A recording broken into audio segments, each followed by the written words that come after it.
కాలంలో బాత్రూంలో టైల్స్ జారి ఆ నిమ్మకి పడిన దానివల్ల మోకాల్లో ఒక నరం కట్ అయింది అన్నారు. అందువల్ల సపోర్ట్ లేకుండా మామూలుగా నడిచే టక్కన మోకాలు ఇట్లా తిరుగుతుంది పక్కన. అది తిరిగిందంటే కింద పడిపోతే ఇక మళ్ళీ లేసే ప్రసక్తి నేనుగా నేను లేను. ఇంకెవరైనా ఒకరు బలహీనలైతే లేపలేరు ఒకరిద్దరు. అందువల్ల అది ఆపరేషన్ చేయాలన్నారు. నేనే వాయిదా వేస్తున్నాను. కొంచెం బెల్ట్ వేసుకొని నడుస్తా, కొంచెం అట్లా వాయిదా వేస్తున్నాను. దేవుడు తన కృప చేత బలపరిచి సరైన నిర్ణయం తీసుకొని సరైన ఆలోచనలో తగిన చికిత్స చేసుకోవడానికి, తన కృపలో ముందుకు సాగడానికి దేవుని సహాయం కొరకు, ఆలోచన కొరకు ఎదురు చూస్తున్నాను. మీ ప్రార్థనలో కూడా జ్ఞాపకం చేసుకోవాల్సిందిగా మనం చేస్తూ ఉన్నాను. దేవుని వాక్యంలో నుంచి కొన్ని విషయాలు మనం ధ్యానం చేద్దాం. మార్క్స్ వార్త 10వ అధ్యాయం 46వ వచనం నుంచి 52వ వచనం వరకు, చివరి వచనం వరకు చదువుకుందాం. మార్క్స్ వార్త 10వ అధ్యాయం 46వ వచనం నుంచి. వారు ఎరుకో పట్టణమునకు వచ్చిరి. ఆయన తన శిష్యులతోనూ బహుజన సమూహముతోనూ ఎరుకో నుండి బయలుదేరి వచ్చుచుండగా తీమయ్య కుమారుడు భర్తిమయ్య అను గుడ్డి భిక్షకుడు త్రోవ ప్రక్కను కూర్చుండాను. ఈయన నజరేయుడని యేసు అని వాడు విని, దావీదు కుమారుడా యేసు, నన్ను కరుణింపమని కేకలు వేయి మొదలుపెట్టాను. ఊరకుండుమని అనేకులు వారిని గద్దించారు, కానీ వాడు దావీదు కుమారుడా నన్ను కరుణింపమని మరి ఎక్కువగా కేకలు వేశాను. అప్పుడు యేసు నిలిచి వానిని పిలువుడని చెప్పగా వారు ఆ గుడ్డి వారిని పిలిచి, ధైర్యం తెచ్చుకొనుము, ఆయన నిన్ను పిలుచున్నాడు లెమ్మని వానితో చెప్పిరి. అంతటా వాడు బట్టను పారవేసి దిగ్గున లేచి యేసు వద్దకు వచ్చాను. యేసు, నేను నీకేమి చేయకూర్చున్నావని వాని నడువుగా, గుడ్డివాడు బోధకుడా నాకు దృష్టి కలిగజేయమని ఆయనతో అనెను. అందుకు యేసు, నీవు వెళ్ళుము, నీ విశ్వాసం నిన్ను స్వస్థపరచనని చెప్పాను. వెంటనే వాడు త్రోవను ఆయన వెంట చూపు పొంది వెళ్ళాను. చిన్న ప్రార్థన చేసుకుందాం. మహోన్నతుడా, మహిమల తండ్రి, మీ శ్రేష్టమైన ఘనమైన నామంలో తండ్రి మరోసారి మా ప్రభు దినాన మీ దయగలిగిన సన్నిధిలో మమ్మల్ని సమకూర్చి మీ ఘనమైన నామాన్ని బట్టి మిమ్మల్ని స్తుతించి ఆరాధించడానికి మీ ఆజ్ఞ మేరకు నాయన మీ శరీరమును మీ రక్తమును జ్ఞాపం చేసుకుని బలలో పాలు పొంది మేము ఆరాధించి మహింపరచడానికి ఇచ్చిన ధన్యతను బట్టి మీ స్తోత్రాలు. ఆరాధన సమయంలో మీ దాసునికి అందించిన సహాయమును బట్టి, నడిపింపును బట్టి మీకు వందనాలు తండ్రి. ప్రభా, నాడు మా పితరుడు నాయన అబ్రహాము ఆరాధించిన విధానం మా ముందుకు తీసుకుని వచ్చారు. అబ్రహాము మీ చేత పరిశోధింపబడగా తండ్రి, అయ్యా ప్రభా, మీ మాటకు తాను అప్పగించుకుని లోబడి విధేయుడై మీరు చెప్పిన విధంగా, మీరు చెప్పిన స్థలానికి కొండ మీద తాను ప్రేమించిన ఇస్సాకును తీసుకున్నాను. వారిద్దరూ కూడి వెళ్ళి ప్రభా తమను అప్పగించుకొని తన ఏకైక కుమారుని అప్పగించడానికి, మీకు సమర్పించడానికి నాయన ప్రభా మీకు విధేయుడై ప్రభా సిద్ధపడ్డాడు. మీకు భయపడి ఆరాధించాడు. మీ భయముతో ప్రభా మీ ఆజ్ఞను శిరసావహించి సంపూర్ణంగా మీకు లోబడి మీ ఆశీర్వాదం పొందాడు. ఆ రీతిగా మా జీవితాల్లో కూడా మీ చిత్తానికి విధేయులమై మిమ్మల్ని ఆరాధిస్తూ, మిమ్మల్ని సేవిస్తూ, మిమ్మల్ని ప్రేమిస్తూ ప్రభా మీ దీవెన ఆశీర్వాదాలను పొంది మీ మహిమ కొరకు జీవించడానికి మమ్మల్ని దీవించమని చదువుకున్న వాక్యాన్ని మీరు దీవించి మా ఆత్మల క్షేమాభివృద్ధి కొరకై మీరే మాతో మాట్లాడమని, పరధ్యానం లేకుండా మేము అటు ఇటు మా దృష్టి మరల్చక మీ వాక్యం మీద మా దృష్టి ఉంచి మేలు పొందడానికి సహాయం చేయమని క్రీస్తు యేసు అమూల్యమైన నామమున వేడుకుంటున్నాం తండ్రి, ఆమేన్. ఇక్కడ మనం యేసుక్రీస్తు ప్రభు ఈ లోకంలో చేసిన అనేక అద్భుతాల్లో ఒక అద్భుతాన్ని మనం చదువుకున్నాం. వినేవాళ్ళు చెప్పేటప్పుడు ఇటువైపు ఇటువైపు చూడాలి. ఏదైనా చదివినప్పుడు బైబిల్లో ఉన్నవారు అటు బైబిల్లో చూడొచ్చు, కానీ నేను చెప్పేటప్పుడు తలకాయ ఉంచి చూడడం అర్థమైంది. నేను చదివేటప్పుడు మీరు నా తట్టు చూస్తున్న వాళ్ళ ఉపయోగం ఏముంది? చెప్పేటప్పుడు చెప్పే వ్యక్తి తట్టు చూడాలి. మనం వినే విషయంలో ఒక చెవే కాదు పని చేయాల్సింది, కళ్ళు పని చేయాలి. ఆ చెప్పే వ్యక్తి వైపు దృష్టి పెట్టాలి, చెవులు పని చేయాలి, మనసు పెట్టాలి. అవి రెండు పని చేసినా భౌతికంగా మనస్సు ఎక్కడో తిరుగుతూ ఉంటే ప్రయోజనం లేదు. పరధ్యానం ఉంటే మనస్సు దాన్ని పట్టుకోలేదు. అందుచేత 3 పని చేయాలి వినేటప్పుడు, అది గమనించుకోవాలి మనం. చెప్పండి? 3: కన్ను, చెవి, మనస్సు. అట్లా ఈ 3 ఇవన్నీ దేవుడిచ్చినయే. అందుకని మన శరీర అవయవాలు ఒకప్పుడు పాపానికి అప్పగించాం, లోకానికి, శరీరాశలకు అప్పగించాం.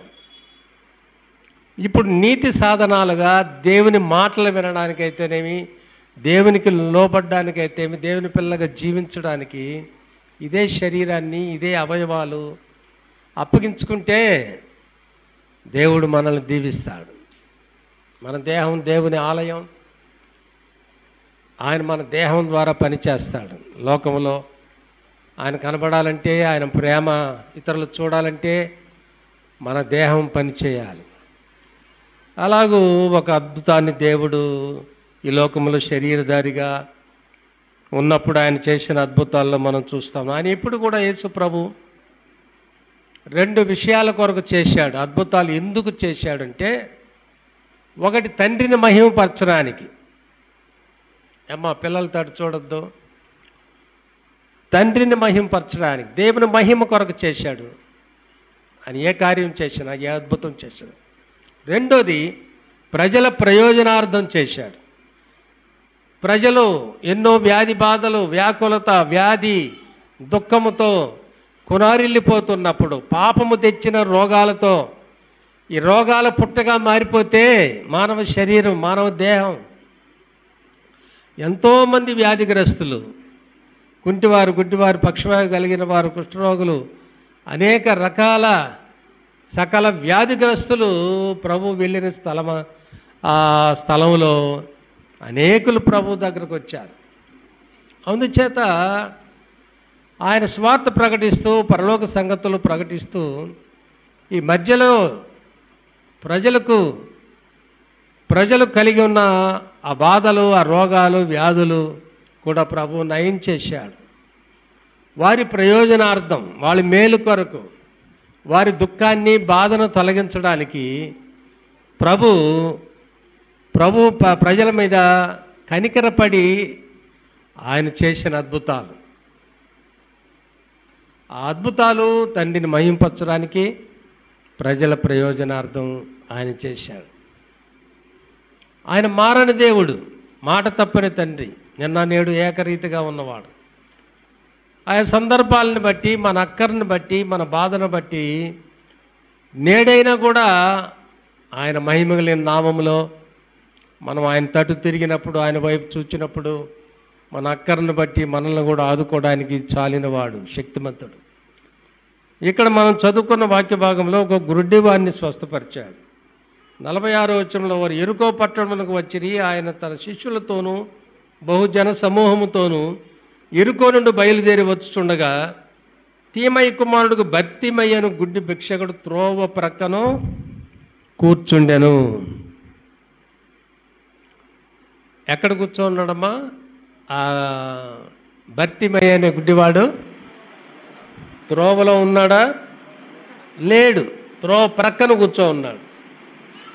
ఎందుకంటే ప్రజలు అటు ఇటు వెళ్ళిపోయేవారు, నడిచేవాళ్ళు, ప్రయాణికులు వాళ్ళని తగలుతారని తొక్కుతారని వాళ్ళు జాగ్రత్త పడే మన సంగతి తెలిసే, ఆ దాన్ని పోయే వాళ్ళ సంగతి తెలిసే వాళ్ళ వల్ల నష్టం కలగకుండా, తొక్కులు లేకుండా, ఇబ్బంది పడకుండా వాళ్ళే జాగ్రత్త వహిస్తారు. ఆ పక్కనే ఉంటారు, దారి పక్కన దేవాలయాల ముందు, ఆ దేవాలయం పోయే దారిలో ఉంటారు, అటు ఇటు ఉంటారు, వాకిలికి అటు ఇటు కూర్చొని ఉంటారు. ఇతను దారిలో లేడు, దారి ప్రక్కన కూర్చొని ఉన్నాడు, త్రోవ ప్రక్కను. మొదలై గుడ్డివాడు, చూపు కనబడదు, త్రోవ ప్రక్కన కూర్చొని ఉన్నాడు. ప్రవక్తని యెషయా కూడా 53వ అధ్యాయం యెషయా గ్రంథం 6వ వచనంలో మనమందరము గొర్రెల వలె త్రోవ తప్పిపోతిమి అంటాడు. మనలో ప్రతివాడును తనకిష్టమైన త్రోవకు తొలిగెను. చూసారా, ఈ త్రోవ పక్కకి వెళ్ళిపోయింది ఒక గుడ్డివాడే కాదు. యెషయా ప్రవక్త రాస్తాడు, ఆయనతో కూడా కలుపుకొని మీరందరూ అల్లా మనమందరమును గొర్రెల వలె త్రోవ తప్పిపోయి, దేవుని దారిలో లేడు మానవుడు. దేవుని యొక్క ప్రణాళికలో నుంచి తప్పిపోయాడు, దేవుని గురి తప్పిపోయాడు, దేవుడు తన కొరకైన ఉంచిన గురి తప్పిపోయాడు, దేవుని ప్రణాళికలోంచి తప్పిపోయాడు, దేవుని చిత్తాన్ని నుంచి తప్పిపోయాడు. అందుచేత మానవుని దారిలో పెట్టడానికి ఆయనే దారిగా వచ్చాడు, మార్గమై వచ్చాడు. యేసు నేనే మార్గమును సత్యమును జీవమునై ఉన్నాను అని. దిక్కులేని మానవునికి, దారి తొలగిన మానవునికి, దారిలో లేని మానవునికి, దారి లేని మానవుని కోసం దిక్కుగా దారిగా వచ్చిన దయగలిగిన రక్షకుడు ఎవరు? యేసయ్య. చూసారు, ఎవరన్నా ఉన్నారా? ఎన్నో మతాలు ఉండొచ్చు, దేవతలు అనబడిన పేర్లు, 3 దేవతలు ఉన్నారంట. ఏమి లాభం? కోట్ల మంది దేవతలున్నా ఆ దేవతల చేళ్లతో కొయ్యతో బిగించి ఏదో సంవత్సరానికి వాళ్ళ ఉత్సవాలప్పుడు బయటికి తీయడం తప్ప అవి వాటినే మోసుకోలేవు. ఇతరుల భారాలు ఏం మోస్తాయి? ఇంకొకరు మొయ్యాలి వాటిని. అది వాళ్ళ పరిస్థితి. నిర్జీవమైన విగ్రహాల వల్ల ప్రజలకు మేలు కలిగించలేవు. అవి మానవుడు చేసిన దేవుళ్ళు. అర్థమైంది? దేవుడు మానవులు చేస్తే ఇక్కడ మానవులు దేవుణ్ణి చేస్తున్నామని అనుకొని భ్రమలో ఏదో ఒక రూపంలో వాళ్ళకి ఇష్టం వచ్చినట్టు రూపంలో చేసి పడేశారు. ఎవరికి కనబడలే దేవుడు. అయినా వాళ్ళు ఊహించుకున్న రూపాల్లో భయంకరంగా కొంతమంది తయారు చేశారు. దంతాలు పెట్టి వస్తాయి ఇవన్నీ మనకు 2 చేతులుంటే ఒక్కొక్క దేవాలయంలో ఉండే దేవతకి 6 డజన్ చేతులు ఉంటాయి. ఉంటాయమ్మా, 6 డజన్ చేతులు ఉంటాయి. సహాయం చేయని చేతులు ఎన్ని చేతులు ఉంటే ప్రయోజనం ఏంటి? ఒక్కొక్క దేవతల కళ్ళు చూడండి, ఇంతంత పెద్ద చారడేసి కళ్ళు ఉంటాయి. చూసారు? ఆ రాత్రులు కానీ చూసామంటే కరెంటు పోయినప్పుడు భయంకరంగా ఉంటాయి ఆ కళ్ళు. అంత భయంకరంగా ఆర్టిస్టులు, చిత్రకారులు ఆ కళ్ళు వేస్తారు.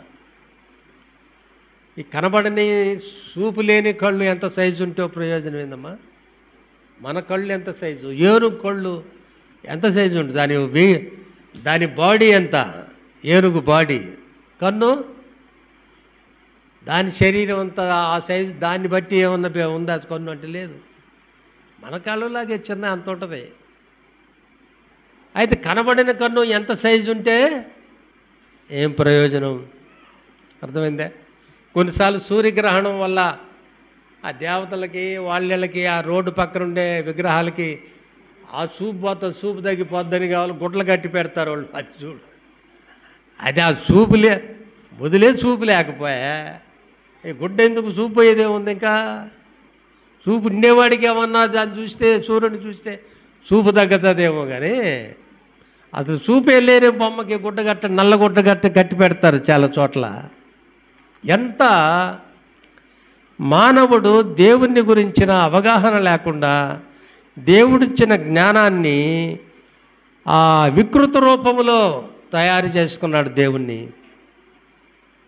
సరే, అలాగూ త్రోవలో లేడు, గురి తప్పిపోయాడు, గతి తప్పిపోయాడు, దారి తప్పిపోయాడు మానవుడు. అలాంటి మానవాళిని వెతుక్కుంటూ వచ్చాడు. నశించిన దాన్ని వెతికి రక్షించడానికి మనుష్య కుమారుడు ఈ లోకమునకు వచ్చెను. అందుకని త్రోవ ప్రక్కన కూడా మానవాళి యొక్క చిత్రపటం, మనందరి యొక్క చిత్రం అది. ఏది? ఆ గుడ్డి భర్తిమై ఆ త్రోవ పక్కన కూర్చో ఉన్నాడే, ఆ స్థలం మంది, దారిలో లేము. కోట్ల కొలది భూమి మీద ఉన్న కోట్ల మానవాళి చిత్రపటం అది. దారిలో లేని పరిస్థితి. అంచేత చూడండి 47వ వచనం, ఈయన నజరేయుడని యేసు అని ఆ త్రోవ పక్కన కూర్చుని ఉన్న గుడ్డివాడైన భర్తిమయ్యి, ఈయన నజరేయుడని యేసు అని వాడు విని, ఏది వాళ్ళు వీళ్ళు చెప్పుంటారు, కళ్ళు పని చేయకపోయినా చెవులు పని చేస్తూ ఉన్నాయి. ఆ దారిని జనసమూహాలు రావడం చూశాడు, ప్రజలు తండోపతండాలుగా రావడం విన్నాడు. కళ్ళు కనపడకపోయినా ఈ దినమేమిటి జనసమ్మర్దం, ఎంతోమంది ప్రజలు తొక్కుకుంటా ఈ రోడ్డున వస్తూ ఉన్నారు, ఇదేమిటి అని ప్రజల్ని అడిగాడేమో. వాళ్ళు చెప్పుంటారు, అయ్యా ఇంతమంది ఎందుకు వస్తూ ఉన్నారంటే, అదిగో యేసయ్య వస్తూ ఉన్నాడు, యేసు ప్రభు. ఆయన ముందు ఎంతోమంది జనసమూహాలు ఆయన వెనకాల ఆయన్ని వెంబడిస్తూ ఉన్నారు. ఆయన ఈ దినం మీ ఇక్కడ ప్రాంతానికి వచ్చాడయ్యా అని చెప్పినప్పుడు ఆ గుడ్డివానికి గొప్ప ఆశ కలిగింది. ఈయన నజరేయుడైన ఆ దారిన వచ్చేది, నజరేయుడైన యేసు అని వాడు విని, యేసు అంటే రక్షకుడు, ప్రతి మానవుని పాపము నుంచి శాపము నుంచి రక్షించడానికి శక్తిమంతుడైన ప్రభు ఆ దినాన ఆ ప్రాంతానికి వస్తున్నాడని విని ఒక విశ్వాస తీర్మానం చేశాడు. నేను ఎలాగైనా ఎన్నో ప్రాంతాల్లో, గ్రామాల్లో, పట్టణాల్లో ప్రభు ఎన్నో మహిమగల కార్యాలు వస్తూ ఉన్నాడని ప్రజలు చెప్పుకుంటుంటే నేను విన్నాను. ఇది నాన్న మా ప్రాంతానికి వస్తున్నాడు, నేను ఎలాగైనా నేను ఆయన దగ్గర మేలు పొందాలి, చూపు పొందాలి, విడుదల పొందాలి, మేలు పొందాలి అని చెప్పి ఒక తీర్మానం చేశాడు. కనబడని జన సమూహములో ఎక్కడున్నాడో ఆయన ఎంతోమందికి దయ చూపినవాడు, కనికరం చూపినవాడు. తన కృపను బట్టి, తన కనికరమును బట్టి, తన శక్తిని బట్టి ఎన్నో మహత్కార్యాలు, గొప్ప కార్యాలు చేస్తున్న ఆ ప్రభు మా ప్రాంతానికి వస్తుండగా నేను ఎలాగైనా మేలు పొందాలని చెప్పి ఆయన కేకలు వేయడానికి మొదలుపెట్టాడు. ఆ భర్తిమై ఈయన నజరేయుడని యేసు అని వాడు విని, దావీదు కుమారుడా యేసు నన్ను కరుణింపమని కేకలు వేయ మొదలుపెట్టాడు. చూసారా, భర్తిమే ద్వారా, భర్తిమేలాగా మనం దారి లేని వాళ్ళం, సరి అయిన దారిలో లేని వాళ్ళం, దారి ప్రక్కన ఉన్నాం, దారి తొలగిపోయిన వారం, నిస్సహాయమైన స్థితిలో ఉన్నవారం, దేవుని చిత్తము నుంచి దూరం అయిపోయిన వారం. అలాంటి స్థితిలో ఉన్నవారము, ఏ వ్యాధిలో, ఏ బాధలో, శ్రమలో దేవుని నమ్మి ఉన్నా కూడా, ఏదైనా వేదనలో ఉన్నావా, శ్రమలో ఉన్నావా, భర్తిమై చేసినట్టుగా నువ్వు కూడా చేయాలి. ఆ ప్రభు తట్టు తిరిగితే నీకైనా నీకు కూడా మేలు చేస్తాడు ప్రభు. నీ కుటుంబంలో నువ్వు అనుభవిస్తున్న బాధ, బంధకాలు, భారం ఏమిటో, నిన్ను కృంగదీస్తున్న శ్రమస్తులు ఏమిటో, శ్రమ ఏమిటో, నష్టమేమిటో, కష్టమేమిటో, ఆ కష్టములో ప్రభు వైపు తిరిగితే తప్పనిసరిగా నీకు మేలు చేస్తాడు. భర్తమై చేసింది కూడా అదే. అలాగే కృంగిపోయి కొన్నాళ్ళు చీకటిలోనే నా బ్రతుకు ముగించాల్సిందే అని అనుకోలేదు. ప్రభువుని గురించి విన్న తర్వాత ఒక విశ్వాస తీర్మానం చేశాడు. నజరేయుడైన యేసు అని ఎప్పుడైతే విన్నాడో ఆ ప్రభువుని పిలవడానికి, ప్రార్థన చేయడానికి, విజ్ఞాపన చేయడానికి, కేకలు వేయడానికి మొదలుపెట్టాడు. మొదలుపెట్టావమ్మా ఎప్పుడైనా? వినుట వలన విశ్వాసము కలుగును. దేవుని వాక్యంలో భర్తమేలాగా మనం ఆనాడు ప్రజలు చెప్పారు ఆయన యేసు అని, ఆ దారిని వచ్చేది. మనము నమ్మిన యేసు ప్రభువుని గురించి సారిసారికి దేవుని వాక్యానికి, దేవుని సన్నిధికి, దేవుని మందిరానికి ఎందుకు వస్తున్నాం చెప్పండి? మన దేవుని యొక్క గొప్పతనం, దేవుని యొక్క ఐశ్వర్యం, దేవుని యొక్క ఔన్నత్యం, దేవుని యొక్క శక్తి ప్రభావం, ఆయన కనికరం, ఆయన ప్రేమను గురించి మనం ఎన్నోసార్లు వింటా ఉన్నాం. అదే తన ప్రేమను బట్టి, ఆనాడు తన శక్తిని బట్టి మహిమ చేసిన కార్యాలు, నా బలహీనతలు కూడా దేవుడు కార్యం చేయగలడు అన్న విశ్వాసము కలిగించాలి. మనం వినే వాక్యాన్ని బట్టి మనలో విశ్వాసంలో ఎదగాలి మనం. అప్పుడు ఆ వ్యక్తి ఏం చేశాడంటే, యేసు దావీదు కుమారుడా, యేసు నన్ను కరుణింపుమని కేకలో వేయ మొదలుపెట్టాడు. మొదటిది తన సమస్య, తన గుడితనం. రెండవది యేసును గురించి విన్నాడు. మూడవది ఆయన చేసిన తీర్మానం, ప్రభు సహాయం కొరకు కేకలో వేయడం. అచ్చేది విని ఊరుకుంటున్నాం మనం. ఆయన ఎంత శక్తిమంతుడైనా, ఎంత ప్రేమ కలిగిన వాడైనా, ఎంత కనికరము కలిగిన వాడైనా, ఆయన ఎంతో కరుణా సంపన్నుడని ఎన్నిసార్లు మనం వింటున్నాం. మనం ఊరుకుంటున్నాం కాబట్టి ఆయన పాదాలు పట్టుకోకుండా, ఆయన సన్నిధిలో వేడుకోకుండా, మన బలహీనతలో, మన బాధలు, మన సమస్యల్లో విడుదల పొందలేక, మేలు పొందలేక అలాగే కొనసాగుతున్నాం. చూసారా? ప్రభు వైపు తిరిగితే ఆయన సహాయము చేయడానికి శక్తిమంతుడు. అప్పుడు మూడవదిగా అతను ప్రభు వైపు కేకలు వేశాడు. ప్రభు కోసం, ప్రభు సహాయం కొరకు కేకలు నన్ను కరుణింపమని కేకలో వేయ మొదలు. అనేక మంది డబ్బులు అడిగాడు. అయ్యా రూపాయి ఇంటే అయ్యా, 2 రూపాయలు ఇంటే అయ్యా, 5 రూపాయలు ఇంటే అయ్యా అంటే రకరకాలుగా అడుగుతూ ఉంటారు. అట్లే అడిగాడు. కానీ ఎంతోమందిని తన జీవితంలో ఎన్నోసార్లు అడుక్కుంటూ ఉన్నాడు. కానీ పైసల కోసం అడిగాడు, సహాయం కోసం అడిగాడు. అయితే ఇక్కడ చూడండి, ప్రభు కృపను, కనికరాన్ని వేడుకుంటున్నాడు. ప్రభువా, నన్ను దావీదు కుమారుడా, నన్ను కరుణింపుమని.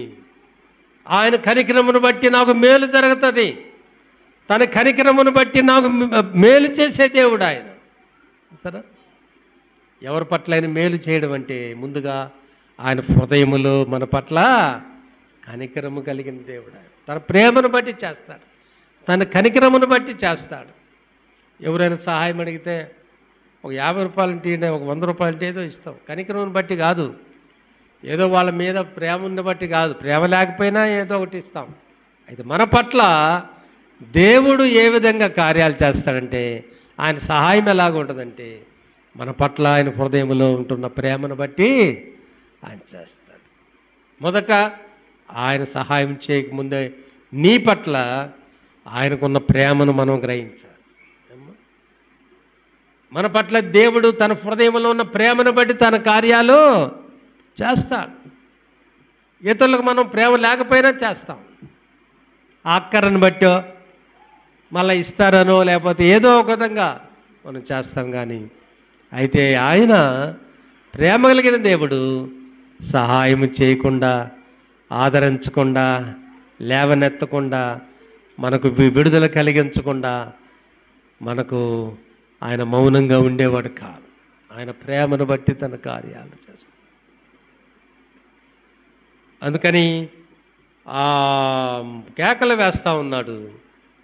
4వదిగా తనకు కలిగిన ఆటంకాలు, నన్ను కరుణింపమని కేకలు వేయి మొదలుపెట్టను. ఊరకుండుమని 48వ వచనం, అనేకులు వానిని గద్దించిరి.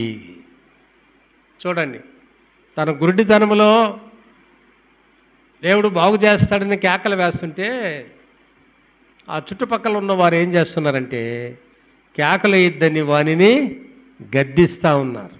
4వది, అతనికి ఎదురైన ఆటంకాలు, ప్రభు సహాయం పొందకుండా, ప్రభువును ప్రార్థించకుండా, ప్రభు సహాయం పొందకుండా అతనికి ఎదురైన ఆటంకాలు మనం చూస్తూ ఉన్నాం. అయినా వాళ్ళు గద్దిస్తుంటే ఏం చేశాడు చూడండి, అక్కడ అనేకులు వానిని గద్దించరు. కానీ వాడు, దావీదు కుమారుడా, నన్ను కరుణింపమని మరి ఎక్కువగా కేకలు వేశాను. చూడండి, అతను తనకెదురైన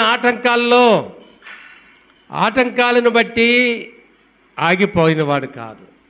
ఆయన దేవుని సహాయం పొందకుండా. మనకు చాలాసార్లు ప్రార్థన చేస్తాం, చూసారా? ప్రార్థన చేస్తూ ఉంటే ఎవరిని తలుపు జీవురా మనిషి అంటుంటారు. ప్రార్థన చేసే మనిషే ఆమెను ఉన్న పిల్లకాయలు అటు పోయి ఆడుకోపడి అంటుంటారు. ఇక ఎన్ని ఆటంకాలు చెప్పలేము. ఫోన్ మోగితే మళ్ళీ ఆన్ చేసి చెప్పు అంటాం. ఎవరితో మాట్లాడతా? దేవుని ప్రార్థన అంటే దేవునితో మాట్లాడడం.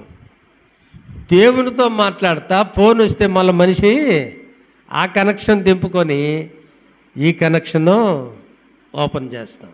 ఏంది ఆ ప్రార్థన? దేవుడు ఎట్లా సహాయం చేస్తాడు? నీకు ఉందా అసలు? నీ హృదయంలోనే భారం లేకపోతే, నీ ప్రార్థన నీ గురించి, నీ సమస్యను గురించిన భారం నువ్వే ఫీల్ కాకపోతే ప్రయోజనం ఏంటి? నువ్వు ఎలా సహాయం పొందగలవు?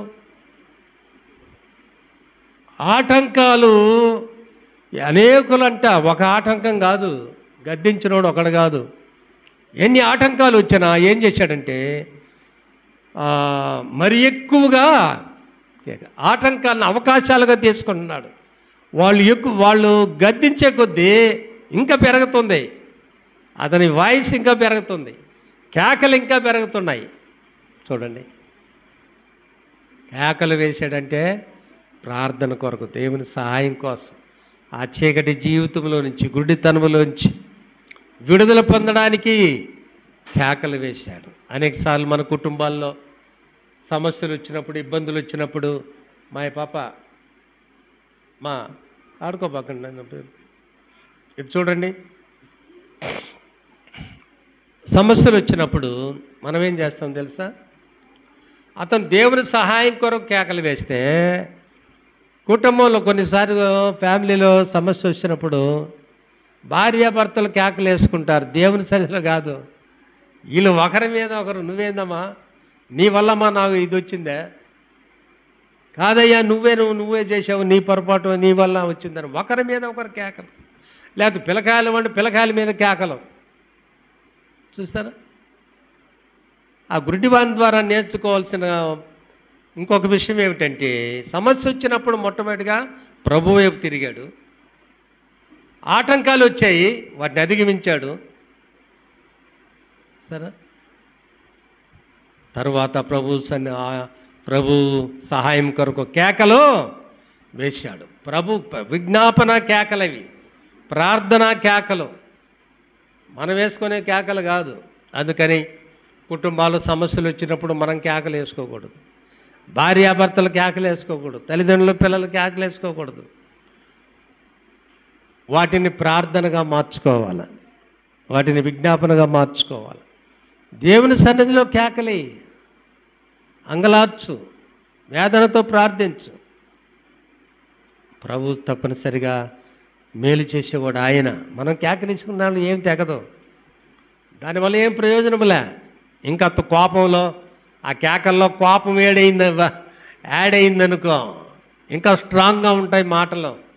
ఆ కేకలు ఇంకా ఇంకొక భాష మారిపోతుంది, మామూలు కేకలుగా ఉండవు, ఎక్కడెక్కడయో జోడిస్తారు. ఆ మాటలు హృదయాన్ని గాయపరుస్తూ ఉంటాయి. అందువల్ల కోపం అనేది మనసులను కోసే రంపం అంట. మామూలు రంపాలు కొయ్యల్ని కోస్తారు, చెట్లను కోస్తారు, కొయ్యను కోస్తారు. కానీ కోపం అనేది దేనికి వస్తుందంట? ఎదుటి వ్యక్తి యొక్క మనసుని. అందుకని కోపం అది మనసులను కోసే రంపం అండి. కోపపడుడి కానీ పాపము చేయకుడి అని. మానవుని కోపం దేవుని నీతిని నెరవేర్చదు. అందుకని మన కోపాన్ని అణుచుకోవాలి, ప్రభువుకి అప్పగించుకోవాలి. మన ఉద్రేకాలు, మన యొక్క ఆవేశాలు ప్రభువుకి అప్పగించుకోవాలి. ప్రభు సహాయం చేస్తాడు. కేకలేసుకొని కోపగించుకుంటే పనులు చక్కబడవు, ఇంకా జటిలం అవుతాయి. ఒకరి మీద ఒకరు విరోధ భావం ఏర్పడుతుంది. అందుచేత ఆ గుడ్డివాని ద్వారా మనం నేర్చుకునే మరొక విషయం ఏంటంటే, ప్రభు సహాయం కొరకు మాత్రమే కేకలు ప్రజల మీదకి వేయలా, ఆటంకపరిచే వాళ్ళ మీద ఏందా మీరని వాళ్ళని మీద కేకలు వేసినట్ల. ఏమి కేకలు అంటే, దావీదు కుమారుడా ప్రభువా నన్ను కరుణింపమని కేకలు వేశాడు. అడ్డగించే వాళ్ళ మీద కేకలు కాదయ్యి. చూడండి, ఆ గుడ్డివాని ద్వారా విరామము లేకుండా ఆయన వినేంత వరకు కేకలు వేస్తానే ఉన్నాడు. కేకలు వేసిన తర్వాత 49వ వచనంలో అప్పుడు యేసు చూడండి నిలిచి నిలబడిపోయాడు. ఎప్పుడు ఆటంకాలు వచ్చినా, ఎంతోమంది గద్దిస్తున్నా ఊరకుండరా, గమ్ముకుండరా, మౌనంగా ఉండరా, ఎందుకురా కేకలేస్తావు? అంతమంది జనాల్లో గుంపులు గుంపులుగా ఆయన వెళ్ళిపోతూ ఉంటే వేరే ప్రాంతానికి, నీకేం చేస్తాడు రా, నీకేం మేలు చేస్తాడు, నిన్నేం బాగు చేస్తాడు? ఇప్పుడు సమయం ఉండదు ఆయనకి, ఇప్పుడు సాధ్యపడదు, నువ్వు ఉండరా, నువ్వు ఎందుకురా కేకలేస్తావు, ఊరుకోరా అని ఎంతమంది గద్దించిన వాడు కేకలు వేయడాన్ని బట్టి ప్రభు ఎక్కడో ఆ గుంపులో, ఆ జనసమూహాల మధ్య, ఆ సాగిపోతున్న రణగొణ ధ్వనుల మధ్య ఒక అభాగ్యుని కేక వినగలిగాడు ప్రభు. అంతమందిలో ప్రభు చెవులు చూడండి, విననేరకి ఉండినట్లు నా చెవులు మందము కాలేదు. ఆయన చెవులంట మన ప్రార్థన వినకుండా మందము కాలేదు. రక్షింపనేరకి ఉండినట్లు యెహోవా హస్తము కురుచ కాలేదు. ఎంత పతనములో ఉన్నా సరే నేను పైకి లేవనెత్తగలిగిన బలమైన హస్తం కలిగిన వాడు దేవుడు, నేను ఉద్ధరించగలిగిన వాడు. నువ్వు ఏ గుంటలో పడిపోయావు, ఏ పతనములో ఉన్నావో దాని నుంచి నిన్ను లేవనెత్తగలిగి స్థిరమైన ప్రదేశములో ఉంచగలిగిన వాడు, చాలిన హస్తం, బలమైన హస్తం కలిగిన వాడు ఆయన. నువ్వు కేక వేస్తే చాలు, అయ్యా నన్ను లేవనెత్తవా, ప్రభువా నన్ను కరుణించవా అంటే ఆయన ముడుచుకునే దేవుడు కాదు తన హస్తాన్ని, ఆయన తన హస్తాన్ని చాపే దేవుడు ఆయన. అలాగూ తన చెవులంట మందముగా ఉన్నవంట. అన్ని వేల మంది ప్రజల్లో నుంచి ఎక్కడో దారి ప్రక్క నుంచి కేక వేస్తే సూటిగా వినగలిగిన వాడు ఆయన. ఎప్పుడైనా కేకలు వేసావా? అర్థమైందమ్మా? ఇతరులు కాదు వినాల్సింది నీ కేకలు, దేవుడు వినాలి. నీ దేవుని సన్నిధిలో లేకపోతే ఏకాంతములో నీ ఇంటిలో నుంచి నువ్వు వేసే ప్రార్థన కేకలు, నీ ప్రార్థనలో ఉండే మొర, నీ వేదన, నీ కన్నీరు చూచే దేవుడు ఆయన వింటాడు. ఆయన వింటే నీకు మేలు. అలాగూ కేకలు వేసిన ప్రభు నిలిచాడు. ఒక సందర్భంలో దేవుని సేవకుడైన యెహోషువ యుద్ధం జరిగిస్తూ ఉండగా, సూర్యుడా నీవు గిబియోనులో నిలువు, చంద్రుడా నీవు అయ్యాలోనులో నిలువు అన్నప్పుడు సూర్యచంద్రులు నిలబడిపోయినాయంట. సూర్యుడు నిలబడిపోయాడు, మేము యుద్ధం చేయాలా, నువ్వు నిలబడు, చీకటి పడకూడదంటే సూర్యుడు అస్తమించకుండా నిలబడిపోయాడంట. దేవుని దాసుడు దేవుని ప్రజలతో, శత్రురాజులతో, దేవుని ప్రజలతో కలిసి శత్రువులతో యుద్ధం చేసినప్పుడు సూర్యుడు నిలబడిపోయాడండి. యెహోవా ప్రార్థించినప్పుడు మనం కూడా పాట పాడతాం. అలాగూ ఆనాడు యెహోషువ ప్రార్థన చేసినప్పుడు సూర్యుడు నిలబడితే, ఇక్కడ త్రోవ ప్రక్కన ఉన్న ఒక అభాగ్యుడు, ఒక గుడ్డి భిక్షకుడు ప్రార్థన చేస్తే ఎవరు నిలబడ్డాడు తెలుసా? సృష్టికర్తే నిలబడ్డాడు. సూర్యచంద్రులను, భూమి ఆకాశాలను, నిన్ను నన్ను సమస్తాన్ని సృజించిన దేవుడే రక్షకుడుగా ఈ లోకానికి దిగి వచ్చినప్పుడు జనసమూహాల్లో నుంచి ఒక గుడ్డివాడు కేక వినడానికి ఆయన ఇష్టపడ్డాడు. ఎవరు నిలబడ్డారా? సృష్టికర్తే నిలబడిపోయాడు. చూసారా?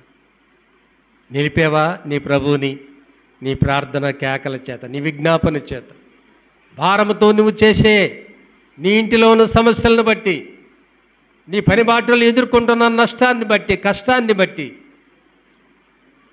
నీ భారాన్ని బట్టి అలాగే వేసావా? దేవుని నిలిపావా? నీ ప్రార్థన విని, నీ కేకలు విని దాటిపోయే దేవుడు కాదా ఆయన?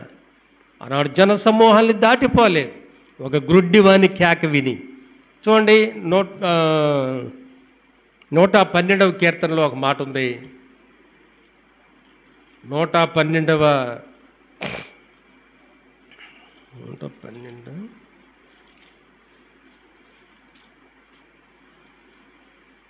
102వ కీర్తన 17వ వచనం. 102వ కీర్తన 17వ వచనం.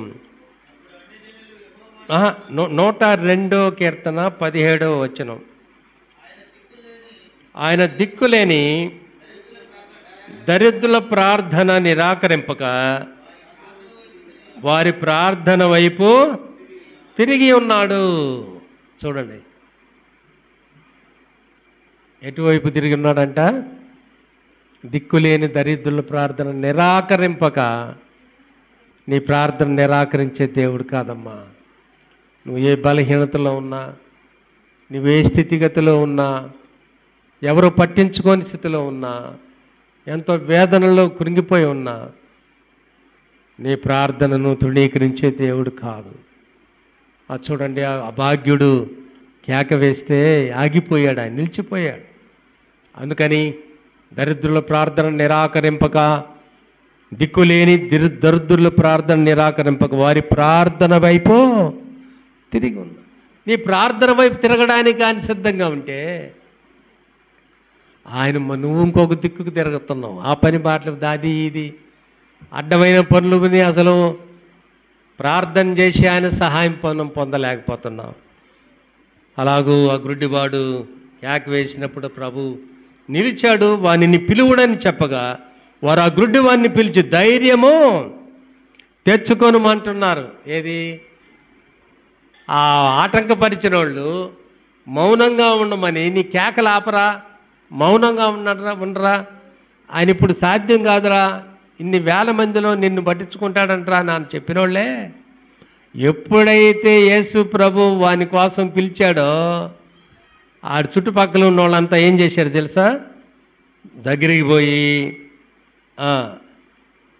ధైర్యము తెచ్చుకొనుము, ఆయన పిలుచుచున్నాడు లెమ్మని వానితో చెప్పిరి.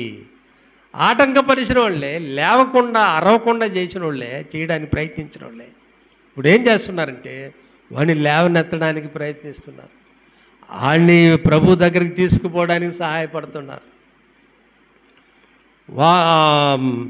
ధైర్యము చెబుతూ ఉన్నారు వాడికి. ఎందుకని తెలుసా? ఎందుకని ధైర్యం తెచ్చుకోమన్నారు వాడిని? పిలిచింది ఎవరు? ప్రభు. వాడి సమస్య నుంచి విడిపించడానికి చాలిన దేవుడు. ఆయన ఆగిపోయాడు, నిలిచిపోయాడు. వాడి ప్రార్థన విన్నాడు.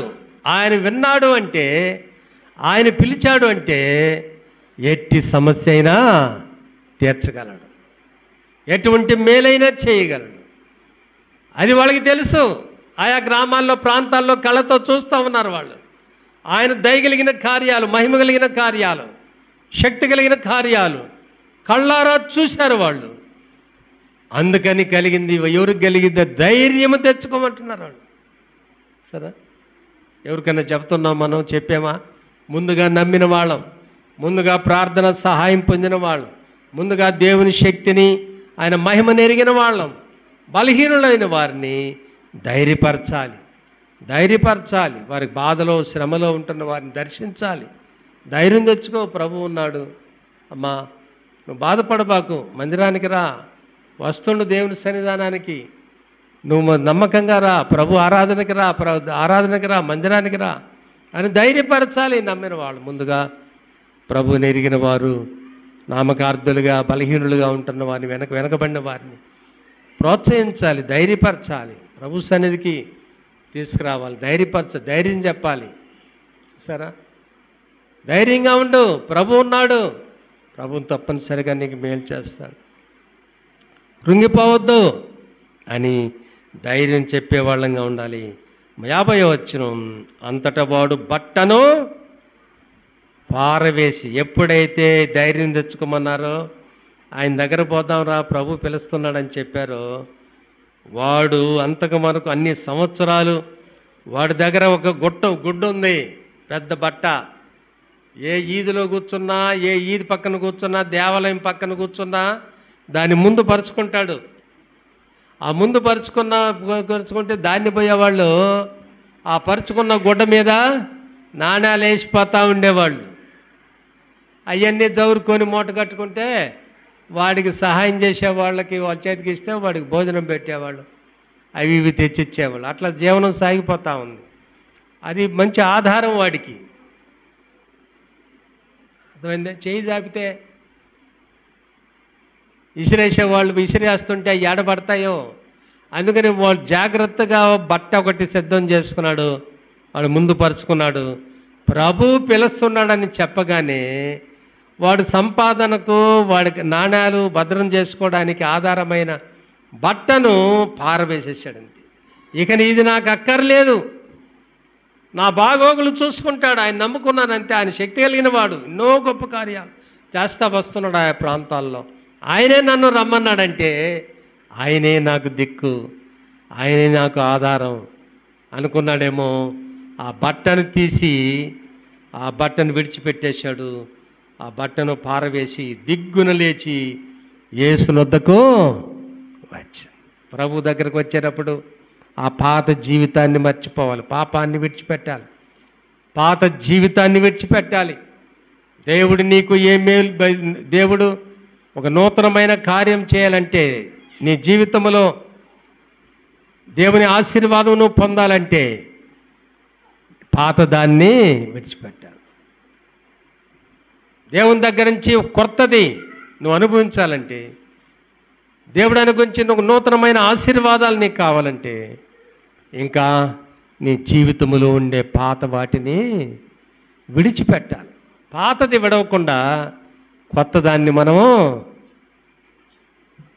విడిచిపెట్టలేం, కొత్త దాన్ని పొందలేం. పాతది విడవాలి.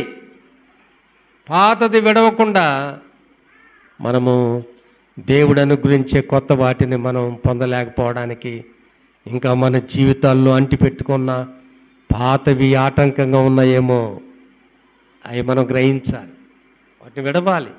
దేవునికి అయిష్టమైనవి, దేవునికి ఇష్టం కానివి, ఇంకా అంతకు మునుపు దేవుని నమ్మకముందు ఏమైనా దాచిపోయి ఏమన్నా ఉన్నాయేమో ఆయనకి ఇష్టమే